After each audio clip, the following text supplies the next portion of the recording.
But the reason Tupac came about is because I kept saying, oh gosh, I mean, I loved everyone, but I kept saying, we need a rapper that is about social justice, that gets some of the same things. I kept looking for someone that was kind of like me, that read like crazy and that could tackle issues that we don't talk about.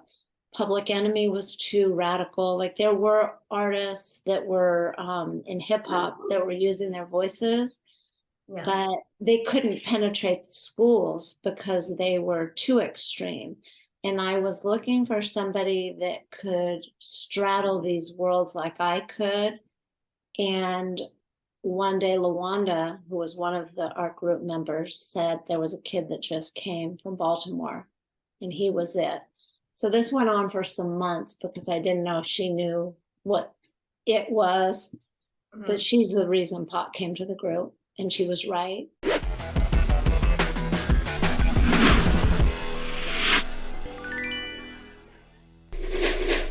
I just want to kind of do a quick introduction for people who don't know, although I think millions of people do. So you were a lifelong mentor to the late Tupac Shakur, and you were his first manager. And you also are known for having a creative workshop called the Mic Sessions, which you've had. Is that going all the way back to the 1980s that it was called the Mic Sessions? I think in the 90s is when I started using the Mic Sessions as a name. I changed the name all the time. In the late 80s, I started workshopping, and it was the Poetry Circle. It was my dance company collective. I had different names, but I locked it in the 90s and really refined my intention and what I was doing. And I wasn't lifelong because I didn't meet Pac until he was a teenager. So well, I don't mean childhood mentor, I mean teenager. I just want to make sure I'm not misrepresenting, but no. Well, we're going to get to all that, but you were raised in Los Angeles, correct? I'm born in LA, yes. Born in LA. So when you came up to the Bay Area, I'm guessing you were in your 20s at that time? I first moved to the Bay in my early 20s for college. My mom moved to the Bay when I was in my teens, so early teens. So I kind of straddled the Bay in LA. I always felt like the Bay was my second home. So okay, so what was it about the atmosphere in the Bay Area that inspired you to start this creative workshop? And was it poetry? Was it spoken word? What was it exactly at the beginning? I would say that it really started in Los Angeles. I was at Crescent Heights Elementary School. It was, I'm a child of the 60s in a city that was in transition, that was finding its voice. I would say the first musical influence that woke me up was Marvin Gaye, What's Going On? The Vietnam War was going. I lived in a neighborhood that before I was born was probably primarily Jewish and white, but by the time I was born was primarily Black. So I went to school, elementary school, with mostly Black and brown kids. And we were kind of erupting as a city. There were protests going on about the war. I was 9 years old. And that song really asked the question. And I loved that Marvin Gaye asked us what's going on. And even though I was so young, I felt it in my core. And I realized that when I was dancing or in after school activities, dancing, music, and sports eliminated race, gender, sexuality. Yes. And I didn't feel like an other or that I didn't belong. I connected. And so I just fell in love with the possibility of art as a child. And you fall in love with the possibility of art to transcend race and culture and ethnicity. Bring us together, to give us messages, to mobilize us, to question us, to hold us accountable. And I couldn't make total sense of what I was beginning to understand, but I knew I had to be part of it. And that's where I felt at home. And there was a center on Vermont, Inner City Cultural Center.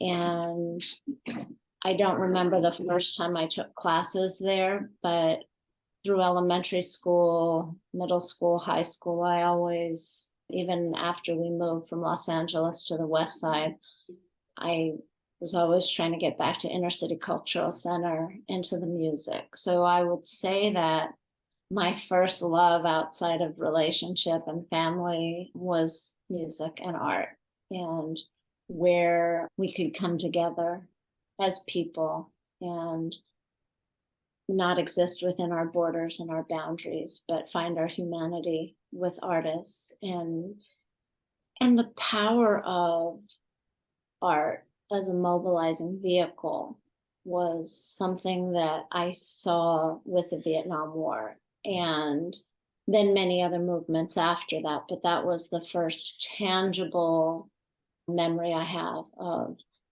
artists bringing people together to protest. And you have an interesting eclectic background yourself. Your mother is a Mexican American. Your father is European Jewish. My mother's Sephardic, so her family is Turkish, Middle Eastern, Mexican. And it's always interesting because do you claim the culture? Do you claim ethnicity? You know, the history of Jews and their migration and travel makes it complicated. So as a child, I didn't know what I was. My mom's family all spoke Spanish, French, Turkish. Was I Turkish? Was I Mexican? Underlying all of that was that my mom's family are Sephardic and my father's family are Ashkenazic Jews. Okay, but Jewish on both sides.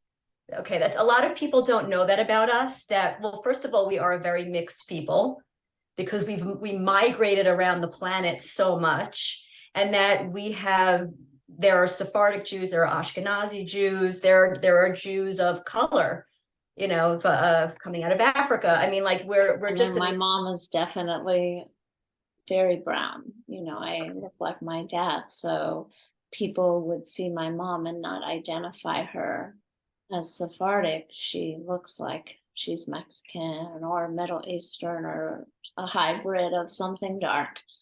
So you had like an innate curiosity about culture and about bringing different cultures together. I had an awareness that I was identity challenged and I didn't feel like I belonged anywhere. I wanted to belong. And so the challenge of my own identity and confusion around it, and my love of the community I grew up in, and that Black people in their struggle didn't isolate. I was so embraced and welcomed in the Black community. And I didn't see that in the Jewish community because Jews in their struggle have isolated. And then the struggle of Sephardics and Ashkenazic Jews is quite interesting. And so I honestly, at a certain point, didn't want to belong to any group. I wanted to kind of erase me and figure out a way to serve so people didn't have to feel like me. I think that was my. It all makes sense now. I get it because I was trying to put the pieces together. How did you end up where you ultimately arrived? So let's talk about this workshop that has now become very famous. So it starts in Los Angeles, you move to the Bay Area, and I need to give credit actually in terms of really how I even thought I would be sitting in the center of people, young people, old people.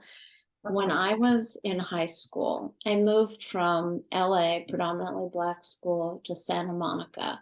And that was quite a culture shock. I had never gone to all white, affluent schools. So when I moved to Santa Monica, I hated the school I went to. I felt it was very out of place there. It was such a different experience.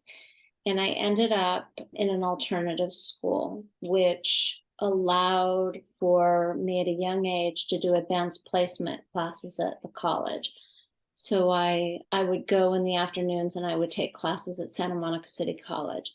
And there was a woman from the school board that came to the alternative school one day. Her name's Peggy Shackleton. And she said that she was looking for a group of young people. She wanted to lead a workshop before school. And it was going to be a workshop where we would read together and we would discuss things about the world, religion, philosophy. And she announced it in the auditorium to a large group of kids. And 7 of us showed up. And the thing that intrigued me, I loved reading. That was definitely my escape as a child. I would walk to the library when we lived in LA. I couldn't wait to get my new books. So, as somebody that always wanted to escape something that I didn't feel good about, books gave me the freedom to see the world. And it's where I started developing an interest in history and philosophy. And so she said she was going to give us a book. So 7 of us came, and the first book she gave us was Siddhartha. And so I'm in 8th grade reading Siddhartha. And that was the beginning of this very interesting workshop she did. Nothing like what I do now, but it was the seeds that were planted. And so from 8th grade until graduating in 12th grade, this group of us met, and I'm still close with the group today. It's been what, 48 years. Oh, wow. It's awesome. I still have all the books on my shelf from Peggy. She gave me books, after I graduated and went on. Once or twice a year, a book would pop up in my mailbox. And so, yeah, I need to give Peggy credit because she never, ever let us know what her personal opinion was. She facilitated a process with a group of young minds where she introduced ideas and concepts, but we never knew what religion she was, who her life partner, husband, nothing. She never gave us her personal story. And I thought it was so strange. And I wanted so much to know, well, what do you believe in, or what do you think? But what she did was she posed questions and guided us to research. And no one had ever done that before. And so she, more than any teacher that I ever had, helped us to learn to think critically, to challenge propaganda, to challenge the status quo.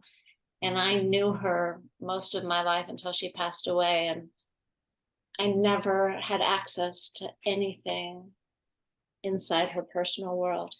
And so she set a precedent for me of what it is to bring people to education, what it is to wake up minds, because she woke me up. And so your creative workshop was really your own form of activism and of giving a voice to young people from underserved communities who maybe didn't feel empowered, didn't feel like they had a voice. I mean, is that fair to say? It's definitely what prompted me. It was where I could find my service. It was a dual function. People came for artist development. That's what they thought. They thought I was so connected and I was in the mix and I could help them. And my intention was human development. If I get artists to understand kind of this process, to read, to have hard conversations, we could get the next generation of artist activists on the front lines. And one other important person that I met was a man named Jack Healy. And Jack lived in the canyon in Laurel Canyon. And he started Amnesty International. And I was blessed to go to his home and be around him and see how he utilized artists for his activism and helped shape careers because of it. So I kind of wanted to do what I saw Jack Healy do, not for amnesty, but for justice work and for education. And so I had a different agenda, but what he did was incredible. And he launched careers, so many careers. He had so many people working with him. And so I initially created this workshop so that I could do school tours.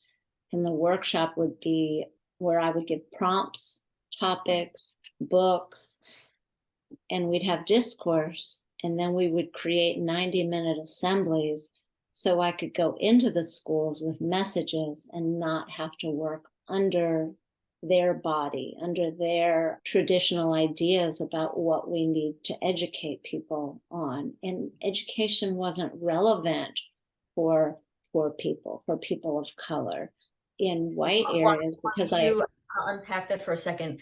You said education wasn't relevant to a lot of people of color. Do you mean because it was more about survival? No, because we have primarily had white education. And so in privileged areas, we supplement it. And so we make sure kids have arts and humanities and all of the supplemental things. And then in formal education, we don't tell the truth when we talk about history. It's not inclusive history. We give a very linear story so that we can continue to indoctrinate instead of educate. And I didn't want to be part of indoctrinating, which is why I didn't go get a credential and become an educator. I wanted to challenge education and bring in what we don't contribute and what we don't utilize in education. So now let's go back. Let's go back in time. Let's go back to around 89, I'm thinking. 89. So what was the workshop that Tupac Shakur ultimately wandered into? Was that, That was in my living room. That was in your living room, and tell me how that workshop went. Was it reading? I started it because I knew I wanted to do these high school tours and these assemblies. Hip hop was not recognized as an art form at the time. It was really not a category. And I mean, I had an interesting marketing background. My uncle did campaigns and I worked for him when I was young. So I learned a lot about marketing and strategy. And so I was like, oh, I'm going to take rappers that, I know that want to get in front of large crowds. I'm going to get them to do my program. And so they'll hit the market. It'll help their careers. And I'll get volunteers to do these assemblies. So I did an audition. I just made flyers. Back then we didn't have media. So I printed, I think, 500 flyers that said auditions. I'm looking for singers, poets, rappers, dancers to do high school tours with me. I still have the flyer somewhere. And there's a cultural center that was in Petaluma. And I asked the director if I could utilize the cultural center for my auditions. And it would bring all these people to the center. They would learn about their center. And I would teach dance classes at her center. So I had some exchanges with her. But this very small group, this hybrid group, I was going to have them meet at my place so we could write and work on these assemblies. And I thought I would get 20 people, and hundreds of kids showed up. There were lines all around the building into the neighborhood. I didn't know what I was doing. I didn't have security. It was so crazy. I can't even tell you. And people thought I must be someone important if I was holding the audition. That's why I tell people all the time, you can do anything. I don't even know what I was thinking, but all these people showed up. And I had a whole little group of teens that hung out and worked with me. And I made these note cards, and Margot, who directed the center, was so shocked. She helped me. She was like, oh my God, you didn't tell me. So she showed me how to organize the auditions because she had done it for dancers. And I took Margot's guidance and I took notes and I auditioned and taped all these people. And then I picked 11 people that I thought would be so great for my assemblies. And that's how it started. And I got this group and they were so amazing. I mean, I still talk to some of them. They're all doing their thing. But the reason Tupac came about is because I kept saying, oh gosh, I mean, I loved everyone, but I kept saying, we need a rapper that is about social justice, that gets some of the same things. I kept looking for someone that was kind of like me, that read like crazy and that could tackle issues that we don't talk about. Public Enemy was too radical. Like there were artists that were in hip hop that were using their voices, Yeah. but they couldn't penetrate the schools because they were too extreme. And I was looking for somebody that could straddle these worlds like I could. And one day, LaWanda, who was one of the art group members, said there was a kid that just came from Baltimore, and he was it. So this went on for some months because I didn't know if she knew what it was, but she's the reason Pop came to the group, and she was right. And did he already have some? I'm assuming because yeah, he was a poet. I'm not responsible for his creativity or his artistry. I definitely participated. Did he have lyrics to present? When did he Yeah, he audition? had lots of poems, lyrics. Yeah, from the first poem I knew. And I didn't know what I couldn't do. So, and that also comes with a certain level of privilege. That's really another interesting exploration and study. But when you come from a certain level of privilege, you're always told you can do anything and accomplish anything. So Yeah. I thought it was tangible to change the world. I thought it was tangible to change the hearts of the planet. The mind follows the heart. And if we could grab the hearts of people, we could transform them. And so I just thought it was so tangible that when the two of us connected, it was like, oh, we're about to make a massive difference. What I didn't understand was this industry, how toxic this world is. I didn't understand the money, the role of money, and what having that level of attention and access and money would do to all of us. And I think that the tragedy and what happened with Pac, and we don't have to repeat so much of that because people know that story. How that ended, yeah. But what they don't understand and analyze and dissect in the way that we need to is the complication of how much money we make off talent and what that does to talent and the pressure that it does to a young gifted soul that really entered wanting to make a difference, and the distractions and the difference with athletes, because we iconize athletes and artists, which is so disturbing. No 17-year-old, 24-year-old should be put on a pedestal. We should not look at artists and athletes as the saviors or who we should look up to. We should appreciate the messaging and the ability to mobilize us. But what we do to them is so wrong. But the difference when you have an athlete that's at the peak of their career and an artist is that we keep athletes healthy so they perform.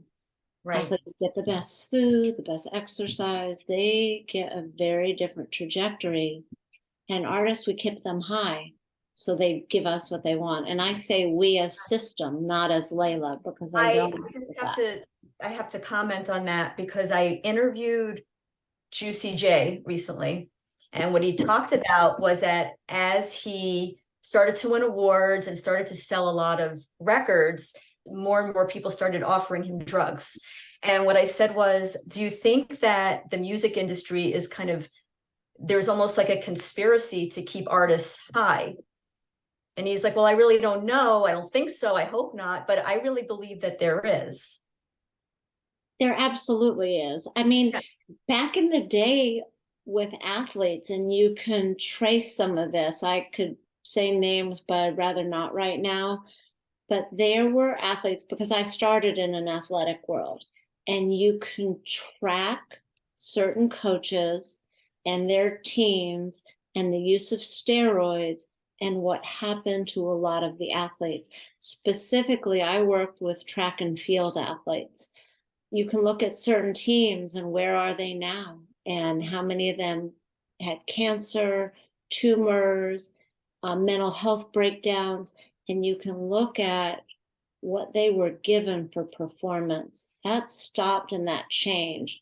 But early on, athletes were given really unhealthy steroids and things that damaged them for performance.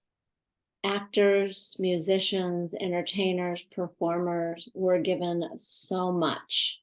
They were given medications to wake up. They were given stuff to go to sleep. It started with prescriptions, then prescriptions turned to streets. And it is intentional and it is destructive and horrible. And then it becomes the example of lifestyles that all our kids buy into. So I can definitely say that I participated in the damaging of family structure and healthy families with a lot of the music I supported and was part of, because I didn't know. I didn't know the systemic issues that existed back then. I didn't know that what I thought was liberating initially with a lot of the rap artists that I work with would end up being the destruction of communities and families, that it would be the marketing of gang culture in a way that we can't fathom. And so that's why I talk now, and I think it's so important to deconstruct what happened and all of our roles in it. And I wasn't a big money participant, so I was never doing it for the money. I did make money. I did support my kids and my family in this business, but my primary intention was always the work and the education. Do you think that in the 90s, do you think that Tupac Shakur was exploited financially? Oh, he was. Not, I don't think. I know. I witnessed it. Well, what did you witness? I witnessed the direction of his career. I witnessed the power people that didn't want to hear my voice or my resistance, or I did choose to stop managing him, but I stayed close to the community, to the family. There were people making a ton of money from the beginning of his career until the end of his career. So when we're talking, I mean, even on a bad day back then, let's forget about all the ancillary ways to make money now.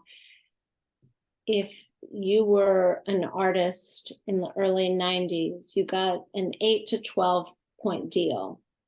Points are percentages. So if you look at a pie and you look at 100% and you look at back then CDs selling for $15 a piece, and you sell 1 million, which he sold a lot more, right. Just look at the numbers and look at what an artist walks away with. And let's say he got 12 points. You pay your producer 4 of those 12, your manager. By the time you break that 12 points up, you really walk away with what, 4 or 5 points of your 100? And that was typical, that we're still talking about the exploitation of people, and primarily people of color. And so did he actually achieve millionaire or multimillionaire status, or was that posthumous that Afeni was able to get after he passed? He did, but didn't have access to it. I mean, especially at the end, Suge controlled everything. So yes, millions were made. Mm-hmm. He did own some houses. He saw 1 million. What's 1 million? Crumbs. Right. About 1 million. Right. There were hundreds of millions made off of Tupac. There are people who own homes and property now off Tupac money. And it's not those of us that were there grinding and working. Like, I never really saw a lot of Tupac money. Did Antron Gregory see a lot of Tupac money? Atron saw Tupac money, but even Atron didn't see the big Tupac money. Okay. Well, we know, I guess we know who saw the big Tupac money. We know who saw the Tupac money. Yeah, right. And, that's criminal. And that's probably why I still am in this industry, always looking to redefine business in it. That's why I'm in the Web3 space now. And, I'm not interested and never wanted to be in Web3 and the metaverse and crypto. But on a global level, I see the value of decentralized business, taking the middle people out, including myself, and empowering people to have ownership of their creativity, of their lives, of their careers.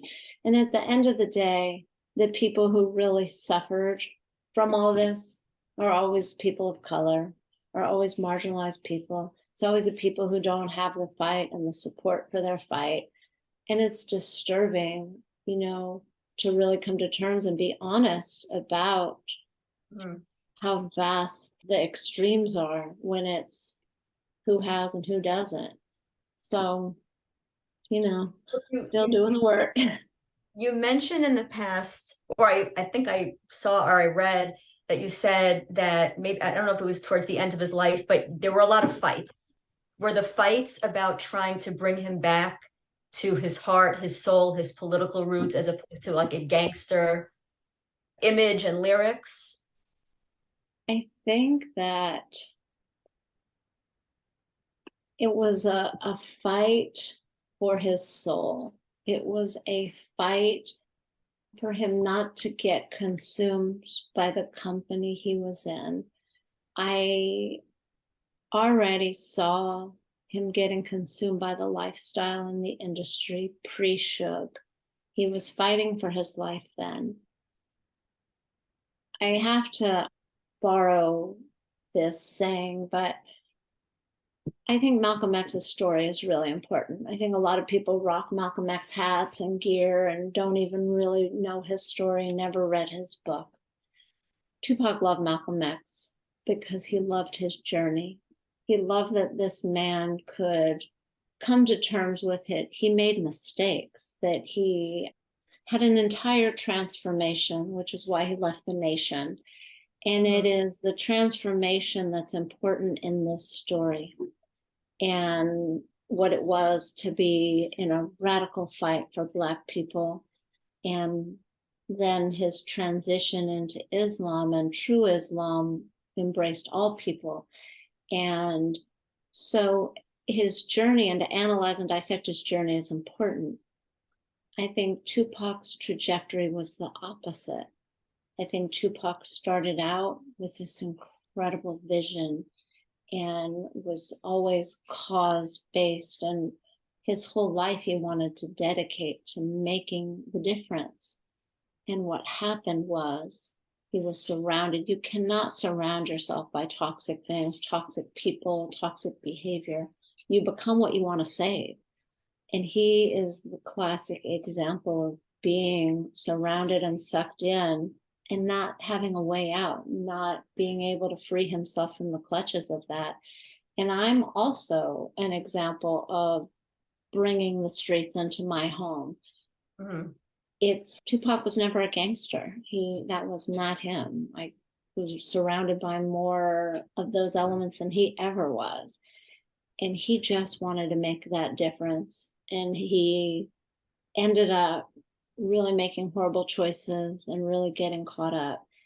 And so that's the tragedy. It's such a tragedy.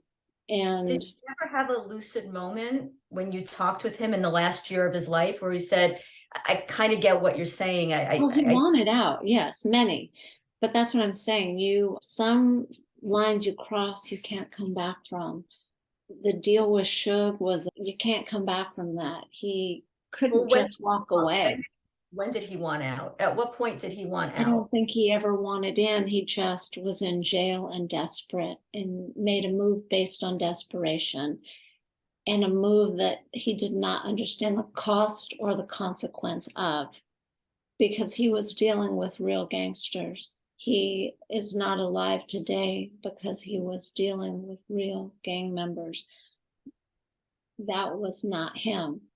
And you can't surround, like even in my work, and so much of my work in South LA and in juvenile halls and in prisons, it's complicated. People, some of the most amazing, incredible minds I've met incarcerated, but you are still affected and damaged by the consequence of your act and then the environment you are in. And so he thought he could do this deal, get out, give Shug these 3 records, and have his freedom. It didn't work that way. It was never going to work that way. But was part of that deal being in character? Being in character and almost playing the part of a gangster, or was it coming from anger over what had happened to him? I think it was he always was angry. He always had a temper. I think he was very dramatic and amplified, and it all kind of got skewed. The lines get blurred. So his erupting looks like participation, but there were two different eruptions happening. And, he never joined the Bloods or the Crips or anything. He was not an active gang member. He wanted to be the one that could organize the treaties between all. He thought he could go anywhere, walk anywhere, be in any hood. Mm-hmm. It doesn't really work that way. It doesn't. He was in over his head.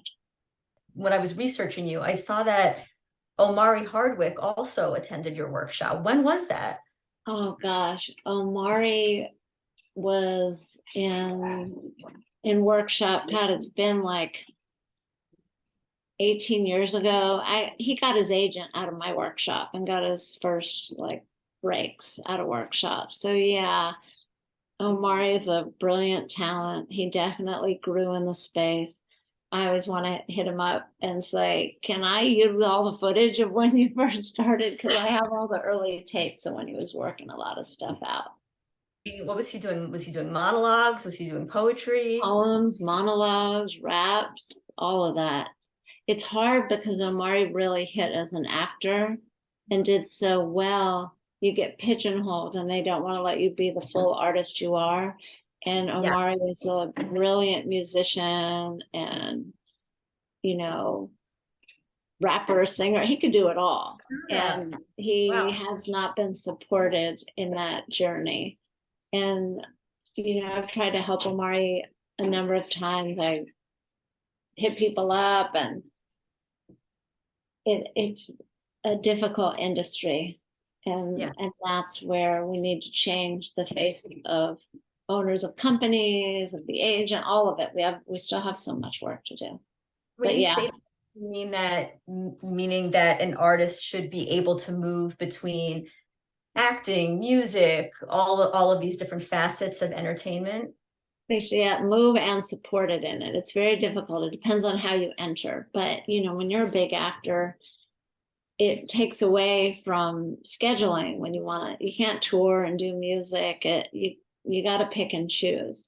So it was easier for Tupac because he entered music and ended up in acting. So then you can bring your music into the acting. If you start in acting, it's really hard. They don't want you taking time away. There's so much more money in acting. So is there a role in a Tupac movie that was most like his true character? Was there any one role that you think was most like who he really was? Oh gosh. No, I can't say that, because the thing about acting that's different from music is, in music, you give people you pour your heart out and you get to know someone's soul and their being. In acting, you play all these other people, you run from you. And Tupac was a runner. And so he also was challenged his whole journey. He went through so much that he loved escaping into different roles to explore all the different facets of himself. But, people talk about Juice and what that character did to him. It definitely did something to him. Every character does something to the actor. You live and you breathe this character and it consumes you and it spills into your world. So that definitely happened. That was a pivotal moment in that it changed something. Every role changes something. And, we never got to see who he could have become. That's tragic. He wrote 3 films. Maybe one day they'll come out and be published. And did his mother, I guess now his sister, does anybody in possession of those screenplays? I think that, the estate is in possession of everything. Who controls the decisions? I'm not part of that. So, yeah. To ask you, because I know we discussed it before we were doing the interview, the arrest of Keffe D. Do you feel any type of closure, relief, or do you feel like too little too late? Is it justice? Yeah, somewhat. But, he lived for 30 years out, or 27, whatever it is. He lived his life. And I think that there is some relief, but it's also complicated because, he wasn't the only one involved. It's going to take some years for this to play out. Does it make me feel better? Not really. I didn't have some sense of relief or, oh, now I feel better. I want justice. I believe in justice. So, yes, I think that was important. It's important that these next few years play out. So, even though I think that it's important and I'm glad that there's some level of justice, it didn't make me feel any better. I don't feel like this relief or whatever I thought maybe I would feel never happened. So, Do you believe that there are other parties still alive that were involved? 100%. Yeah. On every side of everything. It's kind of amazing that it went this long without coming out. People always tell on themselves. The truth always finds the light. And I do believe that. And there are definitely plenty of people who knew. And there's also the role of law enforcement. It was in Vegas. There's cameras everywhere. How do you have such a high profile city and no one knows or sees anything? So I think it's complicated.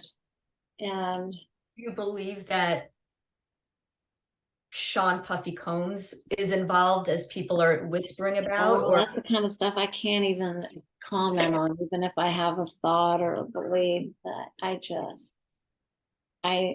don't think that my opinion needs to be in any of that stuff. Okay. Let's talk about Aim for the Heart, which is your nonprofit organization. When was that founded and what is the mission? So Aim for the Heart became a formal 501c3 in the 90s. My brother could not understand how I run around. I used my own money and I didn't have a formal organization. He thought it was crazy. So my brother actually set it up for me, got the 501c3. And I've still, all these years later, never approached it like a business, although a nonprofit is a business. It does help to have that shell, to have the protection. I've continued and been sustainable because artists that I work with, like Earl, I still co-manage Earl Sweatshirt. I would say that I don't do much. My partner and youngest daughter, Devaney, has really taken over and she does most of the management and most of the work. But I would also say that if it wasn't for artists like him who give me $1 off of all the tour ticket sales and people who come back and give, I probably wouldn't have anything in there because I don't fundraise and I don't do grants. But my mission is that we become an emotionally literate world, that we do heart work, that we utilize arts as a way for deep conversation. I have a curriculum. I'm about to publish the curriculum. I've been doing it for 30 years and haven't published it yet. Where will it be published? And for people that are curious, where will it be published? aimfortheheart.org. All the information will be on the website. So aim4theheart.org. And people can email. They can find me at the website. They can go to my name at Gmail. I don't care. I try to respond to as much as I can. And we'd love to come to a school, a facility, a venue near you. Are you still doing assemblies? I'm not personally doing a lot of them, but I have an amazing team. There's an amazing team of young people that really are helping run the organization. And my hope in the next few years is that I can train people, that I can travel and train people in the work of emotional literacy, and that it becomes a household commitment for all of us to do the work on ourselves. We have no saviors. No one's coming to save us. No one's going to heal us. We have to empower ourselves and make a decision that we're going to be healthy, and that we start with ourselves, and that, there are many people doing the work now of social emotional learning and social justice and emotional literacy. What I have to offer is I am older and I've lived a little. And so I can help others not make the same mistakes. I can offer my testimony and my experience, and I have a process that actually works pretty well. So I love to share it. Have you ever gotten pushback from any communities of color questioning your intentions, questioning the Always. work that you do? Still do. Yes, Ooh, of course. okay. And I what is mean, the main gripe? What is the even main? my own kids challenge me. I'm still a works in progress. And so Okay. I don't always recognize my own bias. I don't always see my own privilege, but my mother and my children have a very different experience in this life because they all present as people of color, and I present as my pale, privileged self. And so Right. in our same home, we have vastly different experiences. And so I'm always being called on to challenge my thinking and to understand some of the things that I teach and how they apply differently to different people. And I'm learning all the time. I don't have all the answers, but I'm willing to show up. And so, yes, I will be challenged as long as I'm still here, Yeah. because I spend most of my time in communities of color and in poor communities. And so it's probably important for people to question my intention and Yeah. for me to answer those questions and to come back to why I even started this, is I didn't feel safe in the world. I thought I was doing work to save other people. And I learned that I just wanted to be safe in the world and I needed to save me. And I Mhm. learned some things along the way that I hope to offer and share with people. Okay. And yeah, some hard lessons in there. Understood. So, do you pray? And if so, who or what do you pray to? I pray a lot. I meditate and I pray. Meditation for me is receiving, it's more listening. Prayer is more active, and most of my prayer is not um, asking, but my prayer is of giving thanks. It's me stopping and sitting still and being thankful and knowing that there is a spiritual force in the universe. We can use the word God or Allah or Mhm. the many different words we use for this one source. For me, there is one source that moves through all of us. And whatever the name is, in some of my most difficult moments that I didn't know if I could get to the other side, were it not for this source of life and this connection to God for me, I don't know how I would still be here. And so I'm so thankful to be in prayer and to be able to be thankful for life. And that if we were shallow enough to think that there's not something greater in the universe moving through all of us and with all of us, I don't understand how to be here and not know that this exists. And so I say God, but whatever the word that somebody else is comfortable using, it's all the same for me. So yes, my prayers are daily, sometimes formal. Sometimes I'm driving in my car and it's not so formal, but I'm talking to God all the time. Every time I do a class, I ask for guidance, that I may touch people in there, that I'm here for the right reasons. And before this interview, I said, I'm so nervous. I never know what I'm going to say, but God, please guide me. Nervous? I'm nervous. Stop. Are you crazy? I'm always uncomfortable, but that's like prayer for me. I literally, before I went on the thing, I was like, okay, God, help me out here. I don't know why I even I know how said to a pray. prayer too. I said, God, please let my questions be delivered with the pure intention that I intended them to be, that you would understand that I'm coming from a good place. So I hope so. Okay, so a couple more. If you could travel back in time and change the course of one famous historical event, where would you go and what would you attempt to change? Oh my Gosh, that was a great question. I don't even know if I can answer that. That's such an important question. One historical event that would change the course of history. Yeah. Or if you could even just bear witness in real time to a famous historical event. Is there anything you're fascinated with? So many. That's why it's so hard to answer. Okay. I don't know, but definitely a lot of the tragedies that have happened, I wish that we had a different trajectory. Okay. And where do you think we go when this life is over and done with?